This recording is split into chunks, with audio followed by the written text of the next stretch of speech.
En 1987, on fait l'acquisition d'un ruban bicoupe de diamètre 160. On a eu d'énormes problèmes au début, puisqu'on n'avait pas de lame suffisamment prête correctement, et on avait des erreurs, des crics et des erreurs de cote, des surcotes à l'aller comme au retour. Nous avons passé de stélitage à l'écrasage. Nous avions une machine sous arrosage. On a eu d'énormes problèmes avec cette machine, puisque ces machines sont très lentes.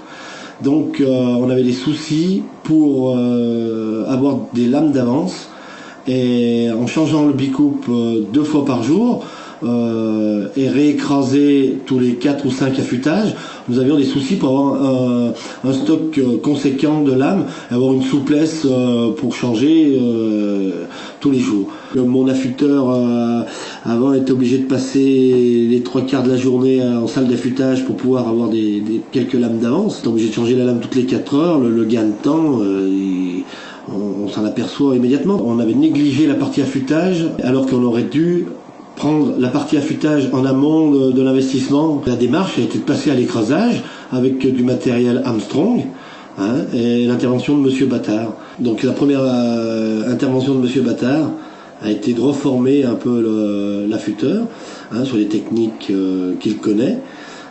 Ensuite, nous avons fait l'acquisition d'un appareil à écraser et d'un appareil à rectifier Armstrong. Ça a permis à l'affûteur de réécraser sur la cuillère existante.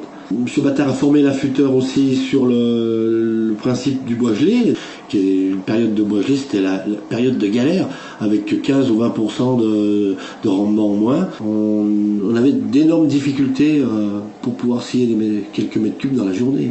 On a commencé par tronquer les lames avec un coup de burin, et ce qui nous a apporté une souplesse et puis une capacité supérieure à celle qu'on a connue avec le bois gelé. J'étais en possession d'une machine sous arrosage qui n'était pas adéquate pour faire ce profil fondant.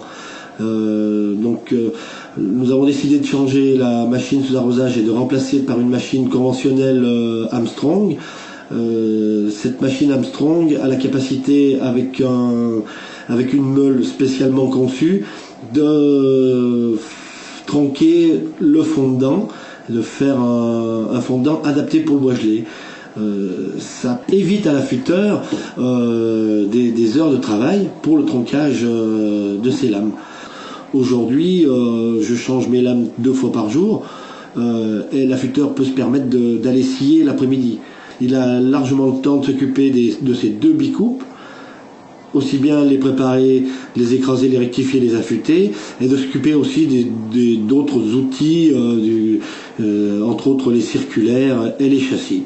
La deuxième intervention a été sur le bâti, où M. Battard a contrôlé tout ce qui était aliment des volants, guide à pression. Nous avions changé les voies, donc nous avons procédé par un changement de voie, puisque les voies dataient des années 60, étaient complètement déformées, et on avait des problèmes au niveau des côtes, aussi bien à l'aller qu'au retour. On avait des irrégularités au niveau sectionnel et au niveau même rectitude. Nous avons refait toute la ligne de voie, avec son procédé, avec des vérins sur la voie guide et des vérins sur la voie plate.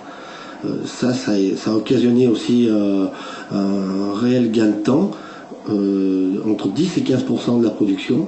Ça a évité de déformer les lames. Il y a eu des résultats dans le bois gelé et dans le bois vert sans précédent.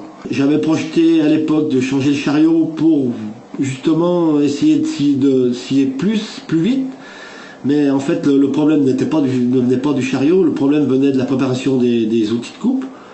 Donc aujourd'hui mon chariot il a une trentaine d'années, il a été remodelé et remis en état 1 ou 2 fois. J'ai absolument pas l'intention de le changer aujourd'hui, puisque il est plus que compétitif.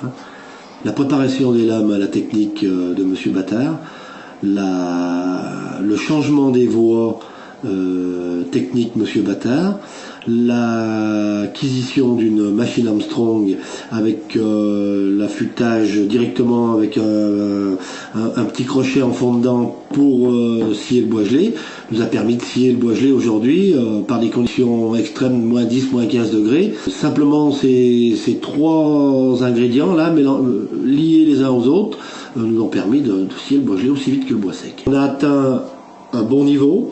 Je sais qu'il reste encore beaucoup de travail à faire, notamment on peut progresser au niveau du corps de lame, on peut progresser au niveau de la préparation des lames. Donc l'investissement a été minime par rapport à l'objectif escompté.